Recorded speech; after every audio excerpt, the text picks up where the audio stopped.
the equipment and the armor, because it's really amazing. Whenever you change something on your characters, you see it right there. There's so many different options to choose from.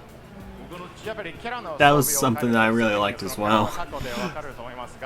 In the beginning, I had Ryan constantly wearing this really goofy looking armor that made him look progressively more like a robot shark.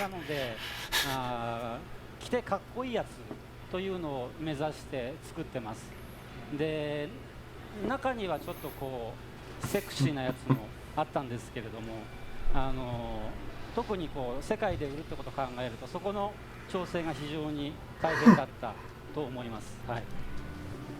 Yeah, there's really a lot of customization options available with the equipment in the game. You're going to notice that they have very different influences depending on which alien race they were designed by. And you might notice that some of them have more of a utilitarian feel while others are a bit more flashy. So you can choose on your own exactly how much of your own personal color you want to show out there in the field. Very true, very true.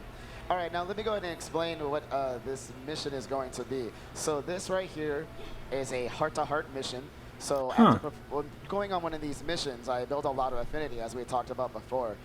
This quest, or excuse me, mission in particular, has multiple objectives. So this first part, is to collect 3 parts, but I'm getting attacked right now. I'm gonna go ahead and actually just let it rip.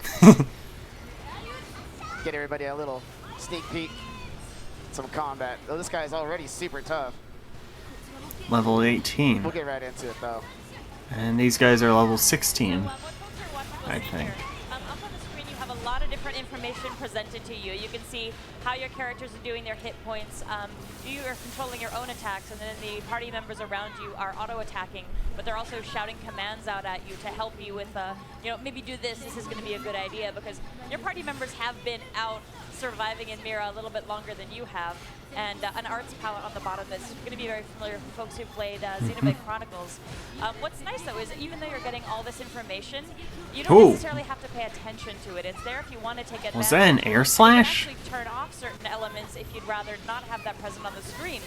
But you can make this really as deep an experience as you want it to be based on, okay, how much of this am I going to be paying attention to? Maybe I'm not going to worry too much about certain details, but I'm going to be very focused on others. But there's a lot of stuff here that can be very helpful as you're playing. And, yes, it's very tricky. Such a cool monster. I'd love to hear more about the design of the creatures on this world, because they've got a really cool, really distinctive look to them, and there's so many different creatures for you to encounter in this world. I remember when this game was first announced in the first trailer we saw, or first gameplay we ever saw. One of the monsters I encountered was what looked like a giant brachiosaurus, and it stepped on them, causing an instant kill. Because the thing was at level 90 or 120 or something. While this guy, the player was only level 1. We tried to go for a balance of shapes it was awesome. that were familiar to people in the real world. You just saw a creature that was sort of like a crab or a spider, but add something to it to make it feel really alien and take it to a slightly unsettling place that really sells this as an unusual, unknown locale. Like that venom sac at the base of the spider, which Demetrius wisely blasted off of him first, so that he would no longer be able to spew venom at you. Which also gives you a better opportunity to collect some rare materials, which is something that's also really great about this game, is hunting down monsters, the bigger, rarer monsters, and looking for that rare material that drops, or that rare weapon or piece of gear. It's one of the things I really like about this game, and it makes combat so addictive. Because not only is it fun just to be in battle, but you can have a really high chance of getting a reward for a very long fought battle. Okay, let's move on to the next area. Let's see here. I'm guessing those are collectibles. I got caught off guard by that guy. I wasn't expecting that to happen. Last time I just snuck right through and it was all good. Okay. So we're on one of the continents right now, but folks who maybe have watched our other streams will have noticed that the different continents on Mira have really different looks and really different ecosystems. Do you guys have a favorite of the different areas of Mira? Oh, you can cancel fall damage by rolling. Kind of like Link in 3D Zeldas. 西側の大陸になりますね。日本名で夜行の森と呼んでるんですけども、ジャングルみたいな場所なんですけど、そこがすごく夜が綺麗で、気に入ってます。My favorite continent is actually one to the west of where you are right now, called Noctilum, that has a lot of really interesting bioluminescence, so it's really beautiful at night. It's Very also dangerous at night, too. dangerous, yeah. That's probably my favorite as well. Oh, I also like Silvalum, the one that's right in front above. I always found the weather patterns, particularly in this game, to be really interesting. I'm kind of curious about that actually. How was it for them to implement the weather? Was that a really fun process, such as the sandstorms, the energy storms, going to Silvalum where everything is so fuzzy and you can't see? I love that stuff. I'm just curious how they went about creating all the different weather patterns. なんでそこまで詳しく天気のパターンを入れようと思いましたでしょうか。その砂の嵐とか雷の嵐とか。天気によって、出てくるエネミーが違ったりとか、また、自分がダメージ受けたりとか、逆に自分が有利になったりとかっていったところを、出したかったので、そういう意味でもいろんな天候を増やしていろんなケース局面をマップの中に入れました。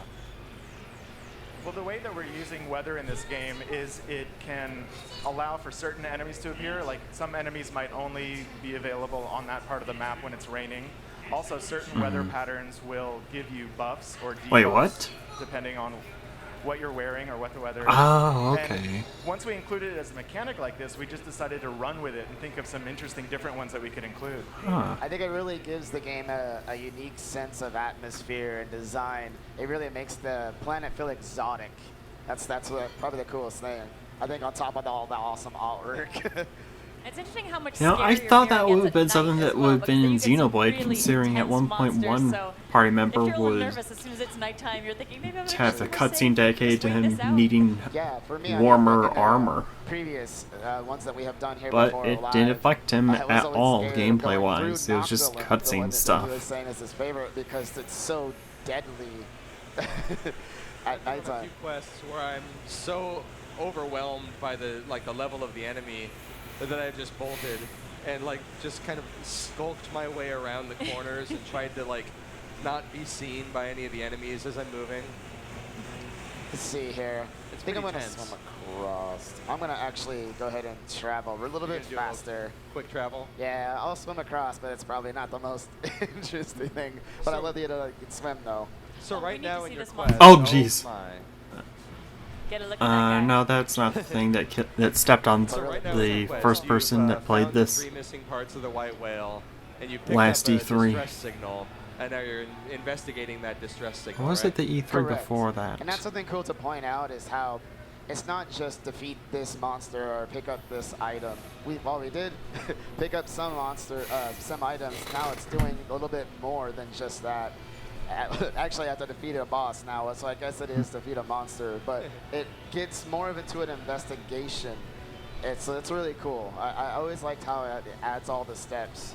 I like how to every step along the way, there's a new twist in the plot that drives you into the next step. It's not just go grab this, go grab that. Exactly. There's you get the distress signal, you get there. Yeah, you there's find the simple quests, there's easier missions, there's simple Shan missions, there's North? more complex ones. there's Probably ones that an involve anagram of storyline. Japan. So there's dozens of different ways to explore this world.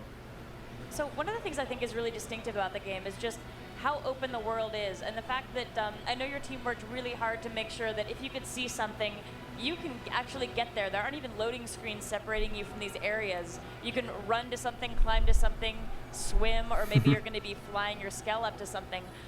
Can you tell us a bit more about the challenges of that? Because it seems like a pretty tall order to have a world that's fully explorable like this. こういうようなオープンワールドのゲームを作るにはやはりいろんなチャレンジがあると思いますが、見えるところなら行けるというにはやはり作るには何かチャレンジがありますか？そうですね、ゲーム全体を通して最初に徒歩で移動しつつ、スケールテーブルに入れてからさらに空を飛べるようになってっていう段階があるんですけど、そのゲームのトータルの遊ぶ時間の中でどこに区切りを入れていくかっていうのがすごく難しいチャレンジでしたね。Yes, this was a really big challenge. Even from the earliest planning stages, we had to think about how much time we had available to us in development, and think about how much land can we create, and how much content can we put in that land to make it interesting. And that eventually led us to the amount of content and land that you see in the game. We knew that we would have just enough time to make 5 continents and make all of it interesting. That thing is massive. Really fun exploring this. And Oh, speaking of monster level islands, I want to point 14? something out about that canyon you just ran through. Like the last couple of times we like ran through this demo and like you showed me where you were gonna go. It was nighttime and all those bugs were awake and active and They're attacking aggressive. you every time you tried to go through there. Yeah. And I remember you tried leapfrogging from one end of the wall to the other, like all the way across. Oh, Wait, you yeah, can I wall did. jump? It was like it's just a good thing that it's daytime, I guess, is where I'm going with this Yes, right now. yes, for sure. All right, let's go ahead and take this boss down. I'm gonna go ahead and try to lock onto his arm. Wait, you can lock onto this is specific something body really parts interesting, I now? think, when you're looking at the fact that you can target different parts of the enemies, and you can also do that when you're fighting enemy scales as well. Scales? And him, he's like, the hands, I think, are There scary. it goes. One part popped off. Can you tell us a bit more about what it was like figuring out like how you could damage parts of enemies and do the targeted focus on those? コンバットについての質問ですが、なんで敵をなんかいろんな部分をフォーカスできるようにしたいと思いましたでしょうか。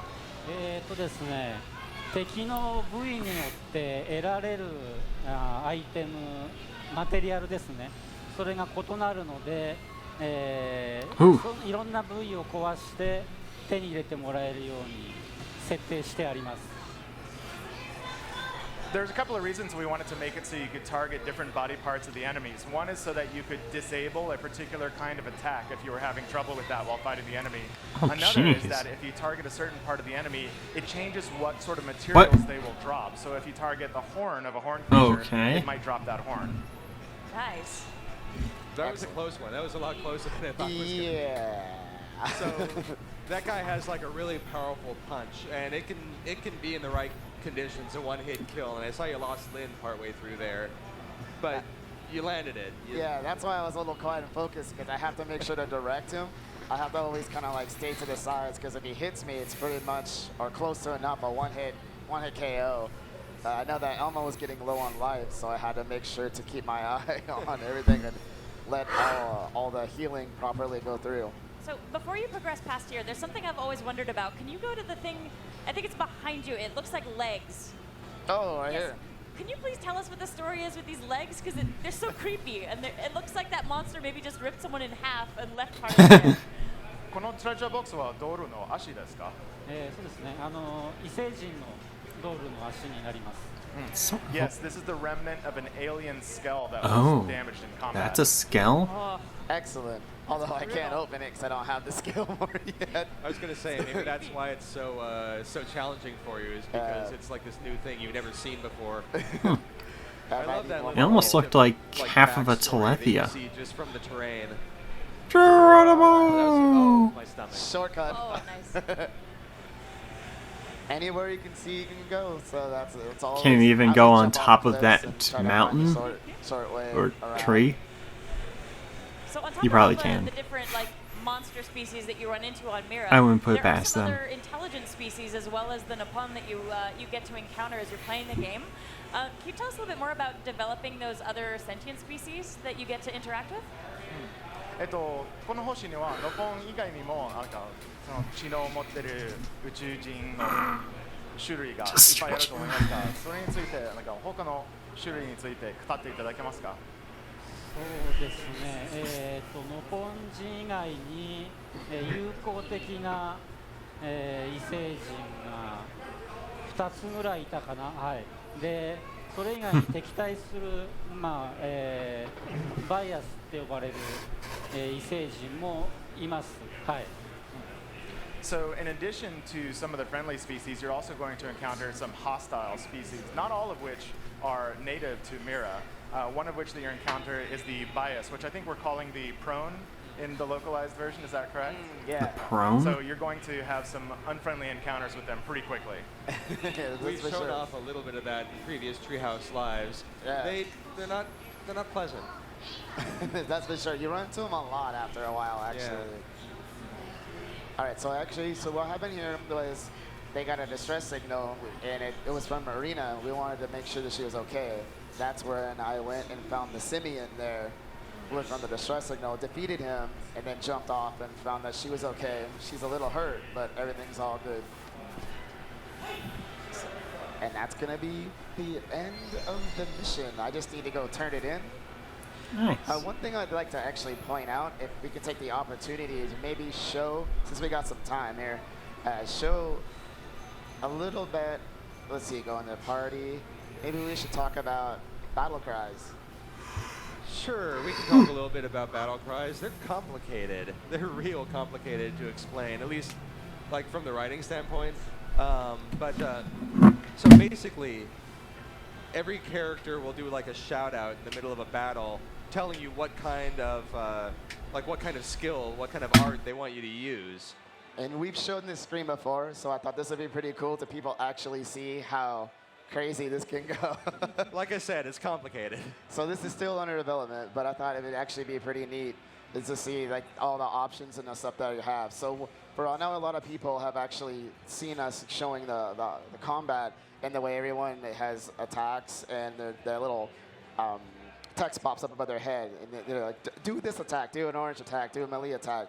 So that screen right there would show us the first translated screen of how the options you can pick and what different battle cries are. So one thing we haven't really shown off here, since we're focusing on the TV screen here, is the Wii U gamepad and what you're seeing down there with the map of Mira that you're gradually building.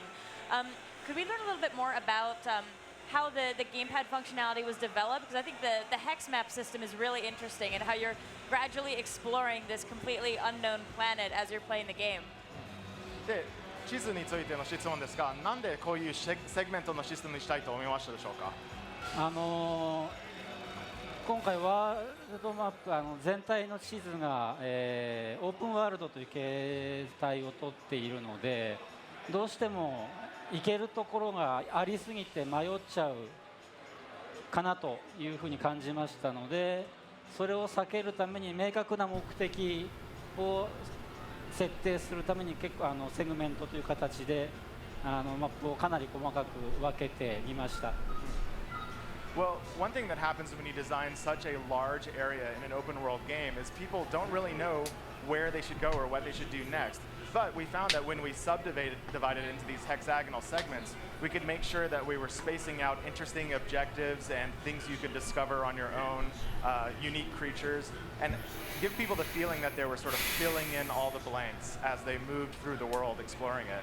That sense of discovery is really apparent when I've been wandering through the map, not just because you enter a new zone and you get a little pop-up that tells you that you're in a new zone, but also you find different terrain features.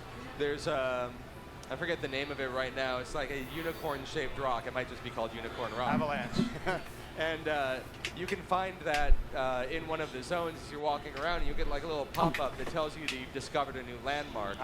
And then there are some other places you can go to that you can see like, landmark vistas. And if you go out to these locations, you'll get just an impressive view. If that's what you're looking for in the game, you can go out and you find these impressive views and take advantage of like all of the terrain and just take a moment and have a breather and jump back into battle and kill some things for a while. Oh, and we're going to go ahead and finish up this quest. I forgot to finish it up, so that's going to be one part. We'll do that, and maybe we can visit a new continent? Sure, yeah. All right. Whoa, I don't know what happened there. Like I said, work in progress. Sorry about that. If we've got some time, I would love to show off some scale action as well, because I'm very fond of checking those guys out. Alright. So the scales, since we've shown them off before, we can chat about those a little bit as well. The huge mechs that you get to drive and customize. What's interesting there is how customizable they are as well. You've got different weight classes, you've got a lot of different equipment that you can load out to really change how your mech is going to handle and do in combat. How complicated was the process of developing those and all the different customizations options as well?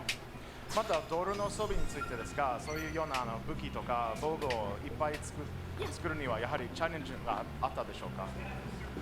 はい、今回ドールロボットについては普通に作るだけじゃなくて、トランスフォームして、移動もできるような構造になっているので、それのバランスを取るのがすごく大変でした。Yeah, it's really difficult to get the right balance. You have so much gear available. You want to make sure that